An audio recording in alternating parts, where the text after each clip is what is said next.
ചൂടിലാണ്. ഇന്നലെ തന്നെ ഉദ്യോഗാർത്ഥികൾ വോട്ടിംഗ് സാമഗ്രികളുമായി തിരഞ്ഞെടുപ്പ് കേന്ദ്രങ്ങളിൽ എത്തിച്ചേർന്നിരുന്നു.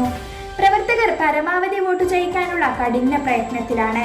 തിരിച്ചറിയൽ കാർഡ് കാണിച്ച് റൂമിൽ നിന്ന് കൈവിരലിൽ മഷി പുരട്ടി വോട്ട് ചെയ്താണ് വോട്ടർമാർ തിരഞ്ഞെടുപ്പിൽ പങ്കാളികളാകുന്നത്. തിരഞ്ഞെടുപ്പിന്റെ ഓരോ ഘട്ടവും പാർലമെന്ററി തിരഞ്ഞെടുപ്പിന്റെ രീതികൾ കുട്ടികളിൽ തിരിച്ചറിവുണ്ടാക്കുന്നതിന് സഹായിക്കുന്നു. കൂടുതൽ ഇലക്ഷൻ വാർത്തകൾ അറിയാൻ നമ്മുടെ പ്രതിനിധി നൂഹ നസ്രിൻ ലൈനിലുണ്ട്. നൂഹ, 1-ാം നമ്പർ ബൂത്തിലെ തിരഞ്ഞെടുപ്പ് വിവരങ്ങൾ ഒന്ന് വിശദീകരിക്കാമോ?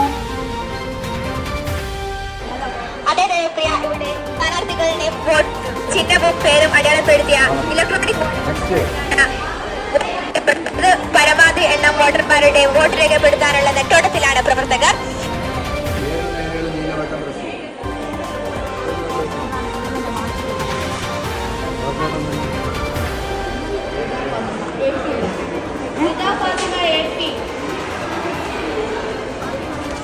പഠന സാമഗ്രികളായ പേന, ബുക്ക്, കസേര, ബെഞ്ച്, കമ്പ്യൂട്ടർ എന്നിവയാണ് വോട്ടിംഗ് ചിഹ്നങ്ങളായി തിരഞ്ഞെടുപ്പ് കമ്മീഷൻ സ്ഥാനാർത്ഥികൾക്ക് അനുവദിച്ചത്.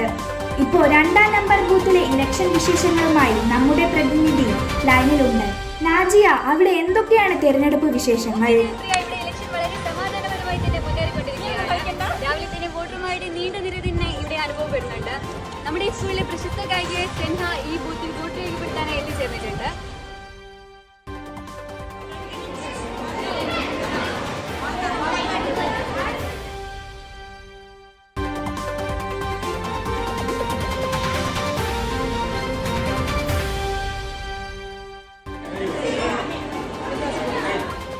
മഴ തിരഞ്ഞെടുപ്പിനെ തടസ്സപ്പെടുത്തുമോ എന്നൊരു ആശങ്ക പ്രവർത്തകർക്കിടയിൽ ഉണ്ടായിരുന്നു. എന്നാൽ അതൊന്നും വകവയ്ക്കാതെ കുടക്കീഴിൽ നിന്നുകൊണ്ട് വോട്ടർമാർ ശാന്തരായി വോട്ട് ചെയ്യാൻ കാത്തു നിൽക്കുകയാണ്. നമുക്ക് 3-ാം നമ്പർ ബൂത്തിലേക്ക് പോകാം. റിത, അവിടെ വോട്ടിംഗ് നില എന്താണ്?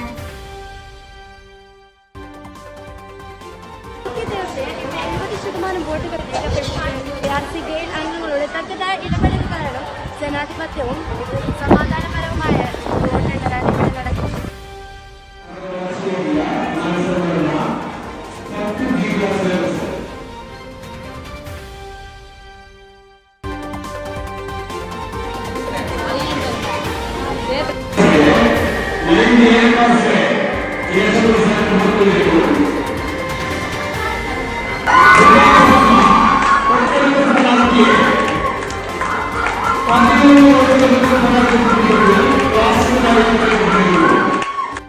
തിരിച്ചറിയൽ കാർഡ് കാണിച്ച് റൂമിൽ നിന്ന് കൈവിരലിൽ മഷി പുരട്ടി ഇലക്ട്രോണിക് മെഷീൻ രീതിയിൽ വോട്ട് ചെയ്ത് കുട്ടികൾക്ക് ജനാധിപത്യ തിരഞ്ഞെടുപ്പ് രീതിയെക്കുറിച്ച് പുതിയ അനുഭവം നൽകി.